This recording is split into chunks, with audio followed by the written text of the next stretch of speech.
The guy guarding Steph is Isaac Okoro, and at this point, he's going to be enrolled in Steph's lesson on how to leave your man 101. Check this out. Porter thought about dealing to Curry inside.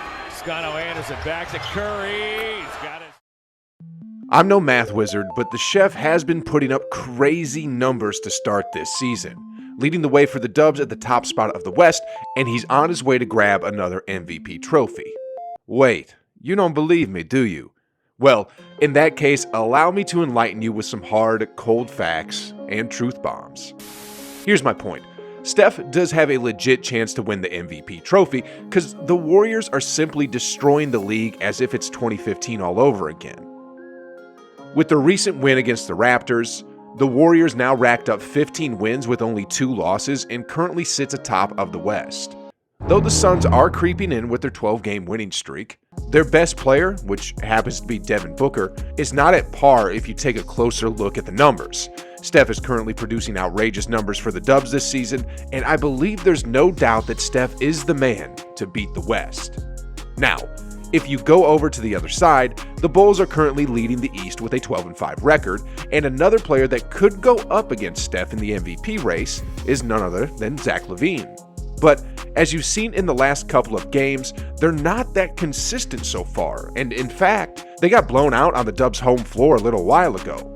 Aside from Zach, DeRozan is also another candidate for MVP, and I think this will split the Bulls' chances for having an MVP on their roster, which again works in the favor of Steph since he's the only guy for the Dubs deemed as MVP worthy.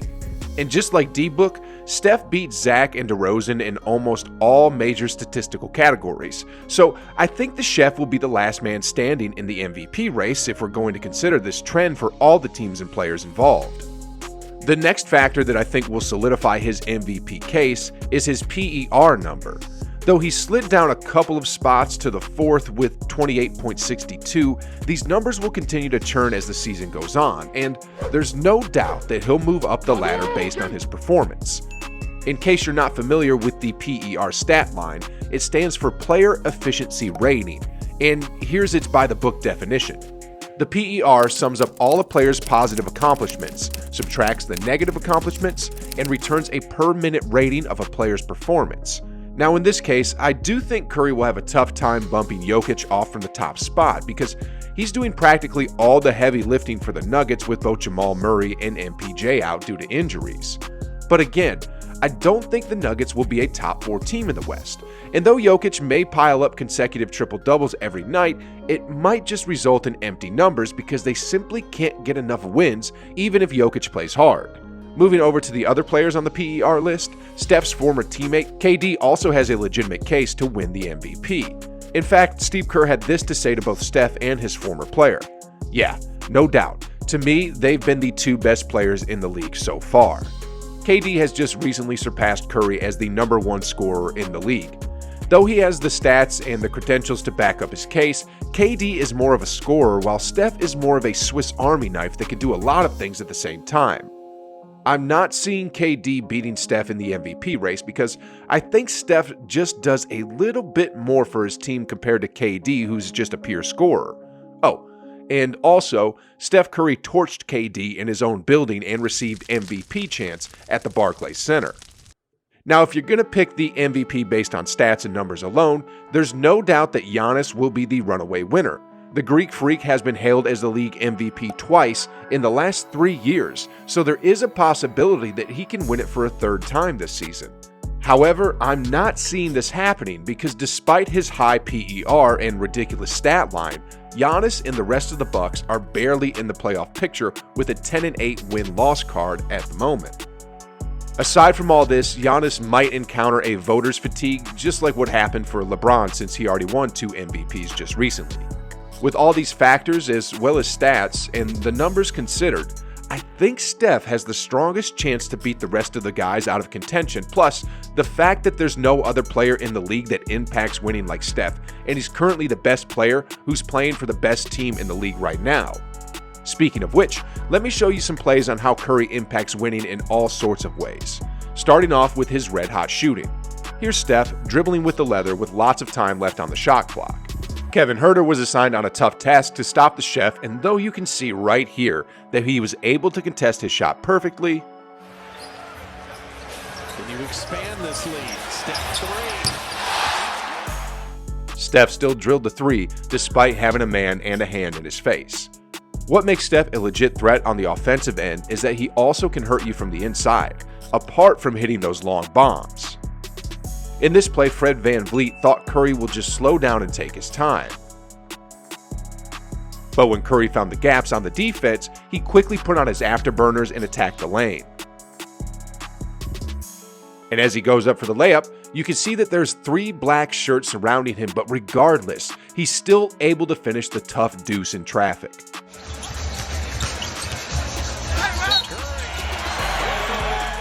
Steph is one of those players like Luka who's not that fast, but uses their smarts and craftiness to get around the defense, and this is just a perfect example of it.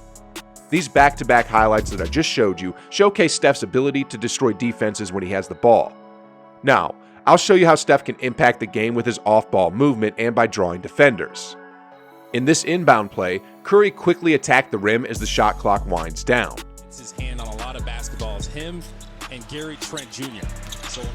Now, as he was about to lay it in, you can see that there are 4 guys who collapsed on him, which opens up some space for the other guys. Curry noticed the vacuum that he created and immediately hit JP at the corner for a wide open 3. And on a lot of basketballs, him and Gary Trent Jr. So a lot of steals. 4 guys collapsed on Curry. In this split action, Curry waits for Wiggins to curl before using Draymond's screen to create that angle that he wants to free himself from the sticky defense. I think that just scared him as his legs slipped out from under him. He's back in, which is a good sign.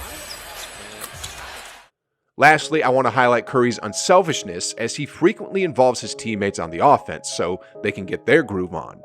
In this play, Curry had an open lane as he penetrated towards the basket. Again, his ability to recognize the scoring opportunity was showcased here once again as he was able to find GP2 at the baseline for an easy alley-oop slam. It is still 8. Curry with the left. Lobs it up. Whether he has the ball in his hands or he's just roaming around the floor giving screens and setting up his teammates, Curry's mere presence causes havoc for the defense because he can hurt you in more ways than one. The crowd knows it. Off the dribble. MVP chance.